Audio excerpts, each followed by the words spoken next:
ಚಾಮರಾಜನಗರ ಭಕ್ತಿಯನ್ನು ಹೃದಯದಲ್ಲಿಟ್ಟುಕೊಂಡು ವನ್ಯಜೀವಿಗಳನ್ನ ತನ್ನ ಮಡಿಲಲ್ಲಿ ಕಾಪಾಡಿಕೊಂಡು ಕರ್ನಾಟಕದ ದಕ್ಷಿಣ ಗಡಿಯ ಕಾಡುಗಳ ನೆರಳಲ್ಲಿ ಬೆಳೆದ ಒಂದು ಅಪರೂಪದ ನಾಡು. ಚಾಮರಾಜ ಒಡೆಯರ್ ಹೆಸರಿನಿಂದ ಹೆಸರನ್ನ ಪಡೆದ ಈ ನಾಡು ಮೈಸೂರು ಅರಸರ ಇತಿಹಾಸದ ಒಂದು ಅಧ್ಯಾಯವನ್ನ ತನ್ನೊಳಗೆ ಬಚ್ಚಿಟ್ಟಿದೆ.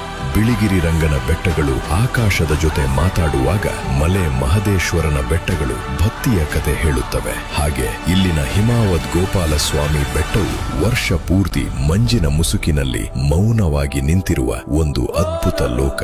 ಇನ್ನು ಈ ನಾಡಿನ ಕಾಡುಗಳು ಹುಲಿಗಳ ಗರ್ಜನೆಗೂ ಆನೆಗಳ ಹೆಜ್ಜೆಗೂ ಸಾಕ್ಷಿಯಾಗಿರುವ ಜೀವಂತ ಸಾಮ್ರಾಜ್ಯ. ಹೀಗೆ ಬೆಟ್ಟಗಳ ಮೌನದಲ್ಲಿ, ಕಾಡುಗಳ ನಾದದಲ್ಲಿ ಚಾಮರಾಜನಗರ ತನ್ನದೇ ಆದ ಒಂದು ಅದ್ಭುತ ಕಥೆಯನ್ನ ಹೇಳುತ್ತಾ ನಿಂತಿದೆ.